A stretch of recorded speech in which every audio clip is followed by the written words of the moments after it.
Taiwan high-speed rail recovers quickly after typhoon disruption.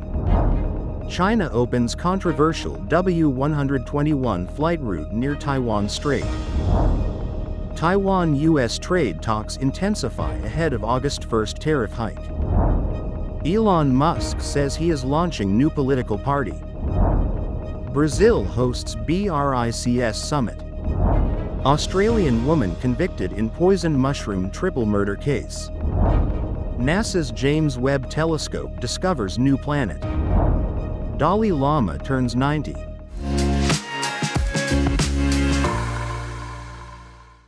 Hello, I'm Helen. Thank you for joining us on FUNDAY News. It is Tuesday, July 8th, Math 2.0 day, and here are your top stories. In local news, during Typhoon Danas, Taiwan high-speed rail faced power outage due to debris on tracks, but restored full service by 9:40 a.m. today.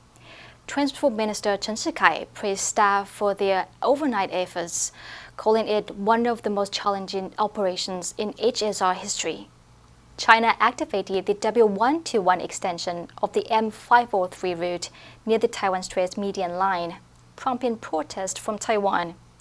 Taiwan calls it a unilateral change, as Beijing pressured Taiwan ahead of annual Hanguang military exercises.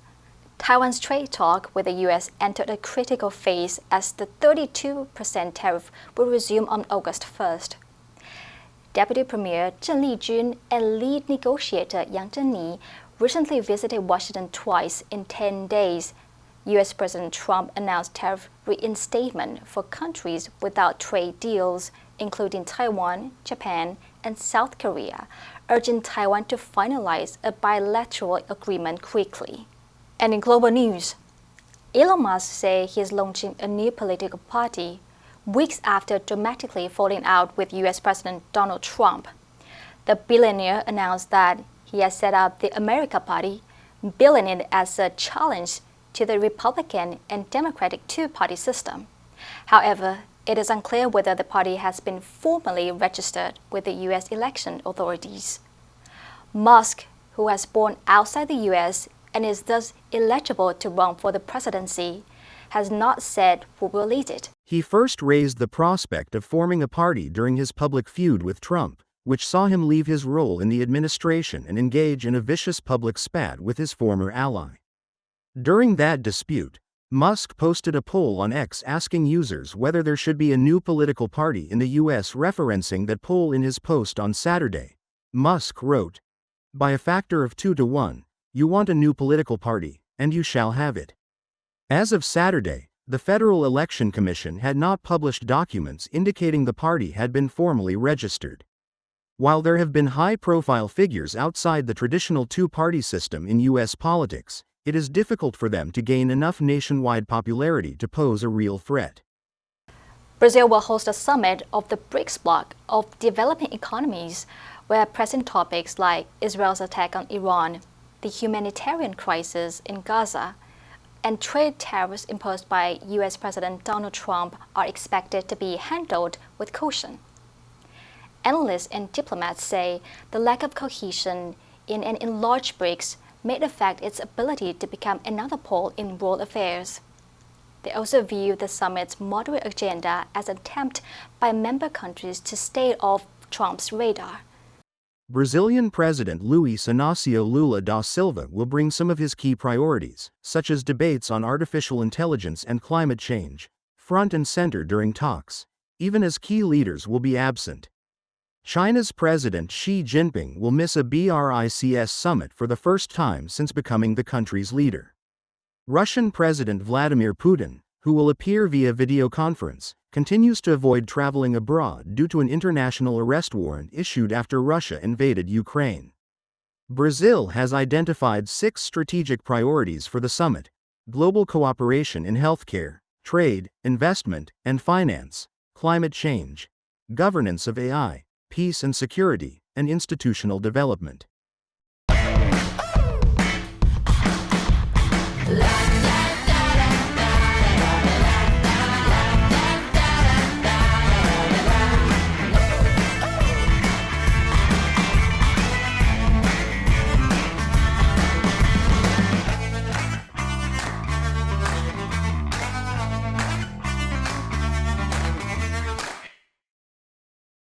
Australian Erin Patterson was found guilty on Monday of murdering 3 of her estranged husband's relatives by deliberately serving them poisonous mushroom for lunch.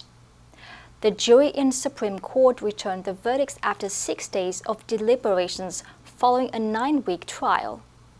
Patterson faces life in prison and will be sentenced later, though a date has not yet been scheduled. She sat in the dark between 2 prison officers, showing no emotion, but blinking rapidly as the verdicts were read. 3 of Patterson's 4 lunch guests, her parents-in-law, Don and Gail Patterson, and Gail's sister, Heather Wilkinson, died in the hospital after the 2023 meal at her home, where she served individual beef Wellington pastries containing death cap mushrooms. She was also found guilty of attempting to murder Ian Wilkinson, Heather's husband, who survived the meal. It was not disputed that Patterson served the mushrooms or that the pastries killed her guests. The jury was tasked with deciding whether she knew the lunch contained death caps and whether she intended for them to die. The guilty verdicts indicated that jurors rejected Patterson's defense that the presence of the poisonous fungi in the meal was a terrible accident. The James Webb Telescope has made another stunning discovery, this time of a massive planet that could potentially sustain life. Astronomers have captured compelling evidence of a planet with a mass about 100 times that of Earth, orbiting a young red dwarf star 34 light-years away. According to NASA, the planet is named TWA7b.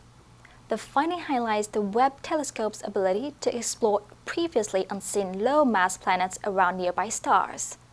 An initial analysis suggests the object could be a young, cold planet with a temperature near 120 degrees Fahrenheit. Life can grow and reproduce at temperatures ranging from about 5 to 251 degrees Fahrenheit. An international team of astronomers noticed a faint infrared source in a disk of debris surrounding the star, at a distance about 50 times that between Earth and the Sun. They then used the telescope's mid-infrared instrument to suppress the bright glare of the host star and reveal faint nearby objects, using a method called high-contrast imaging, which allows astronomers to directly detect planets that would otherwise be lost in the star's overwhelming light. The spiritual leader of Tibetan Buddhists, the Dalai Lama, turned 90 on Sunday after the week of celebrations by followers during which he rallied China again and spoke about his hope to live beyond 130 and reincarnate after dying. The Nobel laureate is regarded as one of the world's most influential religious leaders, with a following that extends well beyond Buddhism, but not by Beijing, which calls him a separatist and has sought to bring the faith under its control.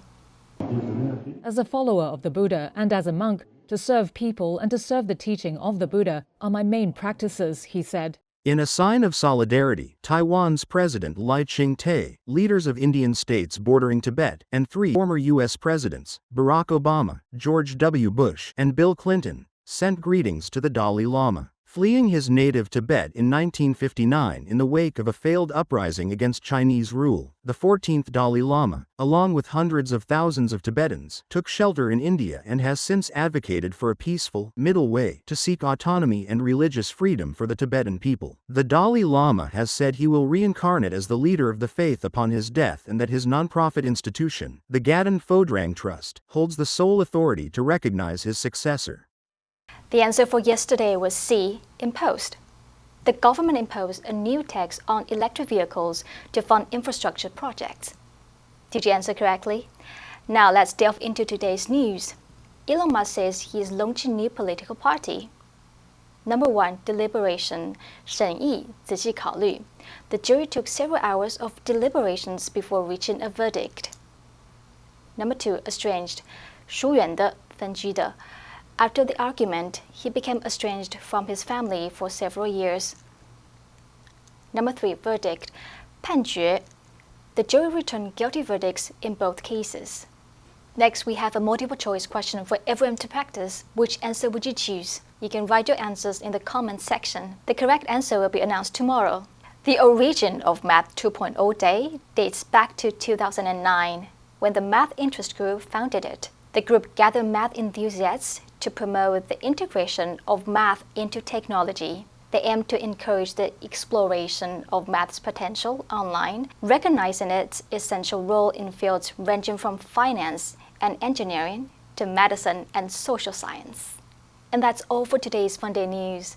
Be sure to tune into FUNDAY News from Monday to Friday and click the link below to join FUNDAY for free. I'm Helen, your host, and I'll see you next time.